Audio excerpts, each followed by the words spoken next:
kan hria dangin tun lain Covid-19 hripui leng me ka mi zo te po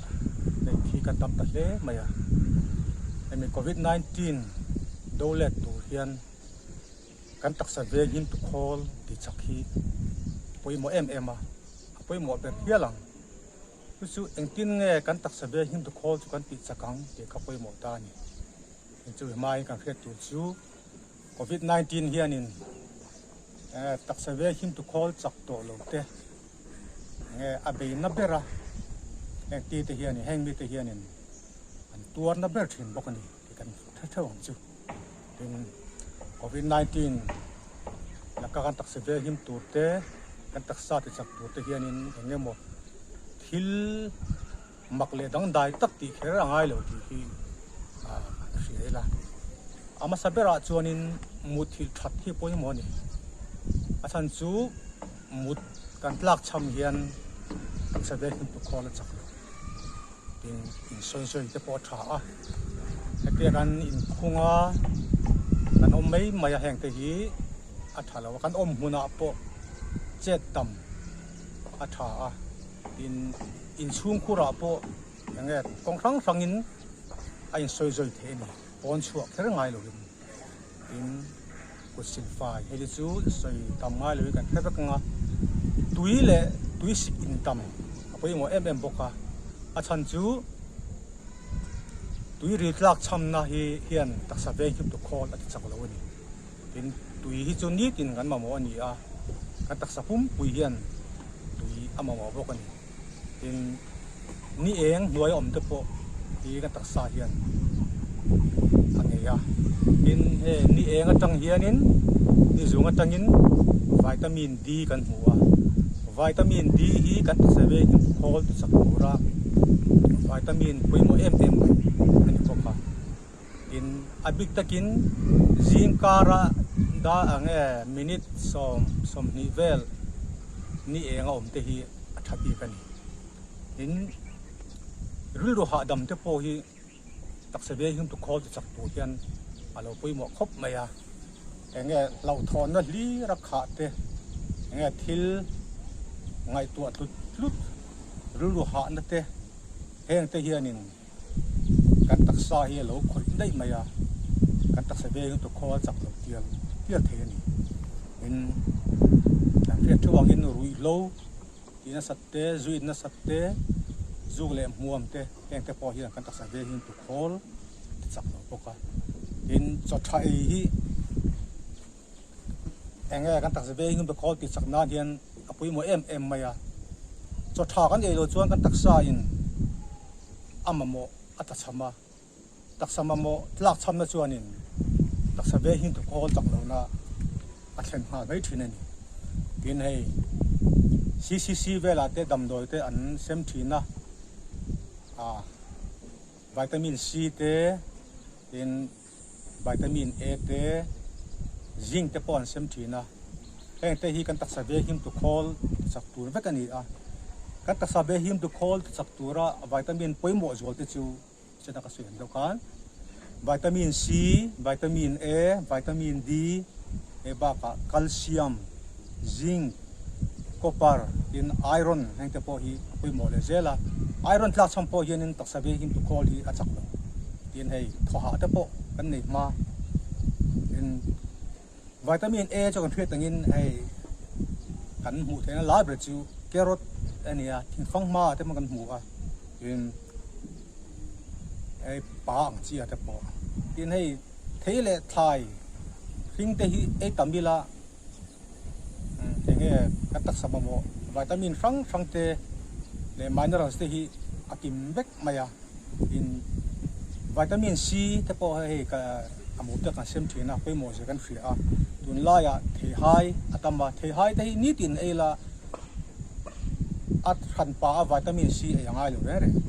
em ba ka ser chi rang te po hian pa ya tin thai na sing hena pai boka em ba ka pawimawh zinc chu pa hian a pa ya in nat ang chi ke su nat te e khok her kan ting chu kan hriat the tu chuan he te po hian a pa ya mai mu te po hian zinc ka pa ya artui hian a pa ya sa hian a pai boka in copper hi pawimawh em boka kan taksa hian amamo tamlo ma se kan tlak cham chuan taksa venghimtu khawl a chak lowa taksa hong thalo hang hang nei chin thlai na hring ang chi hian a paya bean te sathin te in black pepper kan te hi marchadu mang chi hian pai boka in thil mu ang chi mai mu ang chi hrim hian a pai boka calcium te po hian hi kan taksa venghimtu khawl te sak turin kan mamo a calcium po thlai na hring te ei morsai be bo du te a te kan mu a bekang te pon a paya almond ang chi te pon broccoli ang te in seda kan soi vitamin D kha bong thina hian atama artu ya hian a oma bekang a te hian a oma in se thlum tui a te sakha te pon atama rawh chuan hei tunla ya immune booster an tia kan ta sabe hin to khawl te sak thei turin na kan e na saloma heng te hi a thalowe ka ti mia lawa ba se poisa kan seng tam ve a e chuan e tulin ka hel lem lawa nge han chu ne chu ro tangin kan lalun vek the ni kan lak lu vek the si chuanin nge to dewa immune booster le ya lo e kha nge atul ber lo ani tin Covid-19 la ka inven na ta na pawimawh mai chu vaccine ini a tunla ya engtil po ni sela soisel tu hian omreng maya thil tha po hian soisel tu hi anei reng mai ni vaccine nge chungchanga po tunla ya conspiracy theory an ti mai omang dewa an soi YouTube pa tele internet ta po kan muang pa se heng song te hi enge rin vek turani lawa tuna mithiam te na an soi chu vaccine kan lak tam hi Covid-19 la kan him na ber tu chun an chu nakina Covid-19 thok thum na te lo thok lenga chu ti huna chuana ange akai ma tu chu vaccine la lo te khan ni a khatiangan kai chuanin ange variant thar ai siam le ze la hi aboi thakan mutation an tia hi virus ya piang dang lam zel thina ka api dang lam khan azia in thaka e kan thre tangin a thokat nai chu thok ni na chu in kai chona ola thopo thok na to ni hemi in veng to ren vaccine ni pawimawh ni vaccine lak ange pawimawh na tin vaccine kan lak hianin Covid-19 la kan him tin na ni chuang lawa za aveng chuang lawa in vaccine la jinga po thian om thoni ma se te ang vaccine la lo ai chuan vaccine la in tuar nge ave rawa an tuar ne abzoka vaccine la chuanin damdo ina ngai an tlema in oxygen pek ngai an tlema ICU en kol ngai an tlem boka in thi po an tlem ni mani khan te mayang CMC vilor at thokte a zirchen na ne ya in Tamil Nadu a police force a zirchen na ne boka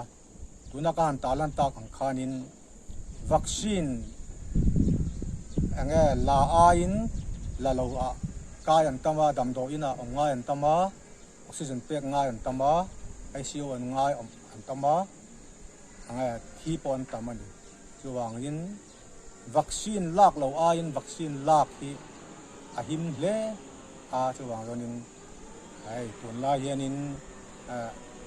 Mizoram hun franga athonin vaccine lak theya heng te hi ange i ngai tha lo wang u vaccine i la thawang u tin kan so mani hello me